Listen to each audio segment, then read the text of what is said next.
pidana ini karena kita sedang ada perkara gugatan perdata. Betul. Jadi saya juga sampaikan apabila nanti sudah dijawab mau dipanggil lagi saya akan datang. Tapi tiba-tiba kemarin hari Sabtu ketika saya mau keluar dari rumah sudah ada penyidik di depan. AKP Yan Hendra sama Nana yang saya kenal. Mereka sudah keluar surat perintah penangkapan. Saya bingung. Saya kan belum diperiksa sebagai tersangka.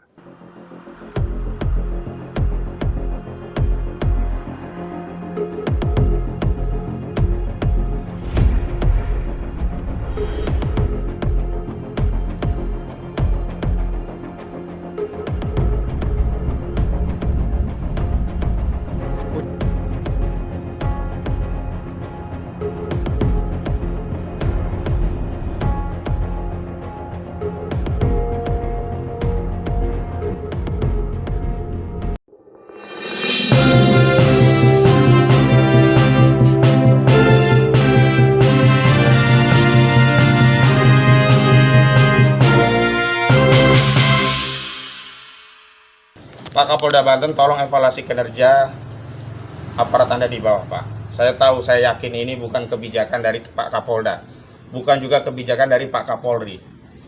Saya meyakini ini ada penyimpangan dari kebijakan umum institusi Polri yang humanis, yang melayani, melindungi, dan mengayomi rakyat. Karena itu Pak Kapolda Banten, tolong Pak Kapolda Banten evaluasi kinerja dari aparat Anda di bawah. Malu Pak kita, kasihan rakyat Pak. Institusi Polri yang selama ini sudah citranya kurang baik Pak, ini menjadi tambah tidak baik dengan tindakan-tindakan yang menyalahi prosedur dalam penegakan hukum, khususnya hukum acara. Klien kami Pak sudah diberikan panggilan, prosedur pemanggilan itulah yang harus diikuti, bukan kemudian diintimidasi dengan menaruh anggota tetap berada di rumah yang sifatnya private Pak. Ini rumah, bukan kantor. Itu saja Pak Kapolda dan Pak Kapolri. Makasih. Baik, bismillahirrahmanirrahim. Assalamualaikum warahmatullahi wabarakatuh. Kepada seluruh rakyat Indonesia, saya ingin katakan kita hari ini berkabung terhadap dunia hukum kita. Kita hari ini berbelasungkawa terhadap proses penegakan hukum di negeri kita, karena hukum tidak lagi menjadi sarana untuk menertibkan masyarakat, untuk menegakkan keadilan, untuk memberikan perlindungan, pengayoman, dan pelayanan kepada masyarakat. Tapi hukum melalui aparat penegak hukum, khususnya dari institusi kepolisian Polda Banten, telah berubah menjadi alat represif. Perlu kami sampaikan kronologisnya bahwa klien kami sebelumnya dipersoalkan dan menjadi status tersangka, tapi belum pernah diperiksa. Karena sebelumnya status itu diperoleh melalui pra-peradilan yang dilakukan oleh grup Agung Sedayu Group melalui anak usahanya yang macam-macam gitu. Nah, setelah menjadi tersangka harus diperiksa lagi, dan ini belum pernah BAP sebagai tersangka, tiba-tiba mau ditangkap. Nah, tentu kami tidak ridho gitu. Dan sebenarnya kasusnya ini kan sudah viral di mana-mana. Klien kami pemilik tanah, ahli waris dari ayahnya yang sudah 35 tahun lebih tidak bermasalah, tapi tiba-tiba dibatalkan sepihak oleh BPN, padahal melalui PP nomor 18/2021, kewenangan BPN untuk melakukan pembatalan sertifikat secara sepihak tanpa pengadilan itu hanya kepada sertifikat yang usianya maksimum 5 tahun. Ini udah berpuluh-puluh tahun gitu. Tapi apapun, hari ini saya ingin tanya klien saya, karena kondisinya selama 2 hari ini tidak bisa keluar karena di depan tadi mobil dari polisi Polda Banten menghalangi jalan, terus ada orang yang ditaruh berkemah seperti camping begitu, bawa makanan dan seterusnya. Tapi ketika kami tanya, hanya menjawab perintah pimpinan, dasar hukumnya tidak dijelaskan. Ketika dia menyatakan ada surat pengikat penangkapan, ya kan sudah ada panggilan. Lalu apa fungsi dari panggilan tadi kalau orang tetap mau ditangkap? Apa mau menjebak orang biar keluar terus kemudian langsung ditangkap? Kok seperti ini proses penegakan? Baik Pak Charlie, apa yang dialami Pak Charlie selama kurang lebih 2 hari ini? Suasananya, saya hanya baca tulisan Pak Charlie tentang kondisi yang luar biasa genting, tidak manusiawi begitu, dan melanggar HAM tentunya. Nah, nanti kita juga akan sounding ke Komnas HAM, termasuk ke Komisi 3 DPR selaku mitra institusi Polri. Tolong bisa diceritakan kembali. Boleh. Pak. Ya. Terima kasih. Baik, selama ini kan sebenarnya kita sudah sangat kooperatif ya.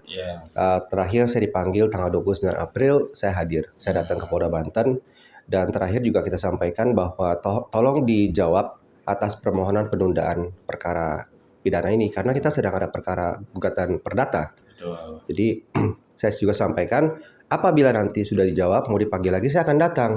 Tapi tiba-tiba kemarin hari Sabtu ketika saya mau keluar dari rumah sudah ada penyidik di depan. AKP Yan Hendra sama Nana yang saya kenal. Mereka sudah keluar surat perintah penangkapan. Saya bingung. Saya kan belum diperiksa sebagai tersangka. Kok bisa? Terus penyidik bilang, ya ini sudah P21 katanya. Dan sepertinya mereka menggunakan BAP dari tahun 2023 sepertinya. Nah, oke, baik. Ketika saya mau siap-siap pergi, saya baru kepikiran sebaiknya saya nunggu pengacara saya. Makanya saya minta mereka tolong tunggu pengacara saya. Mereka ngotot bang, nggak mau tunggu pengacara. Padahal kan menurut saya itu hak saya. Iya, apalagi dengan status tersangka wajib didampingi Iya, pengacara. apalagi penangkapan Iya, kan. apalagi penangkapan. Sejak penangkapan saya tahu itu wajib didampingi pengacara. Mereka ngotot, suruh saya keluar, mau dibawa ke Polda Banten. Saya pikir ini kan hak saya untuk menunggu pengacara. Pengacara juga sudah telepon, suruh tunggu. Nah kemudian akhirnya karena beberapa hal yang menurut saya agak aneh, akhirnya saya memilih untuk tidak berdebat dan saya menolak untuk ditangkap karena saya belum diperiksa sebagai tersangka. Saya akan mengikuti prosesnya apabila proses itu benar. Tapi kalau prosesnya tidak benar, maka itu hak saya untuk menolak. Nah, saya sudah sampaikan itu ke penyidik, tapi mereka ngotot. Saya di waktu itu udah sampai malam ya, jam 8, jam 9 malam. Mereka tetap nunggu di depan pintu, semakin ramai itu, semakin banyak 20 polisi. Dan hingga sampai jam 10 malam kalau nggak salah lampu saya tiba-tiba dimatiin. Nah, wah kok kayak begini ya. Berapa lama dimatikan itu lampu? Sekitar 2 jam itu. Masya Allah. Saya di sini ada anak-anak kecil yang mereka butuh AC kan ya kalau mau tidur. Betul. Terus juga saya ada mertua di sini. Usia berapa itu? 82. Itu butuh perawatan 24 jam. Butuh oksigen juga. Jadi saya pikir wah kok kayak begini ya permainannya. Apa dasarnya? Terus ya udahlah kita tetap bertahan. Komunikasi juga semua udah mati kan ya. Jadi ya udah kita tetap bertahan. Nah, besokan harinya tetap masih ada polisi di sini. Ya sudah. Setelah itu saya tahu bahwa saya ini adalah tahanan rumah sebenarnya. Nah, pagi itu saya disampaikan oleh penyidik Nana bahwa lewat WA waktu itu ada PDF panggilan katanya mau diantar. Nah, hari Minggu jadi kemarin itu diantar surat panggilannya dan saya diminta datang hari ini. Jadi saya hanya diberi waktu 1 hari. Ya, sudahlah kita Sebentar, untuk yang panggilan kita close karena nanti kita baru sana. Nanti kita batasi itu. Ya, baik. Nanti dipotong ya. Jangan masuk yang panggilan. Baik, Coach Charlie, saya mau tanya. Ini kan ada 82 tahun ya. Sudah. Kondisi terakhir bagaimana? Alhamdulillah masih sehat ya? Ya, sama saya masih dia udah di ranjang terus lah istilahnya. Udah. Keluarga bagaimana menyikapi kondisi ini? Kita berusaha untuk menenangkan mereka. Anak-anak juga masih kecil jadi mereka belum begitu ngerti. Semoga mereka hari ini keluar ke sekolah tidak dihalang-halangi, tidak diintimidasi. Jangan intimidasi keluarga kami, gitu aja. Kalau memang mau panggil saya, silakan panggil sesuai dengan aturan yang berlaku.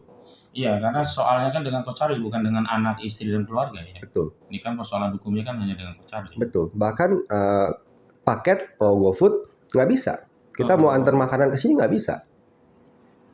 Luar biasa. Dihalangi semua. Ada orang mau datang nggak bisa, ditolak. Tamu gitu ya? Iya tamu. Boleh. Iya. Paket disuruh pergi. Luar biasa. Terus himbauan Coach Charlie nih kepada Pak Kapolri terkait kasus ini gimana nih? Pak Kapolri tolonglah dijaga anak buahmu ini. Jangan menggunakan kekuasaan untuk perampas hak orang lain. Saya ini bukan penjahat. Saya tidak pernah melakukan pemalsuan apapun. Ini hanya aguan mau tanah kami. Dan waktu saya diberikan penawaran jual beli, kita menolak.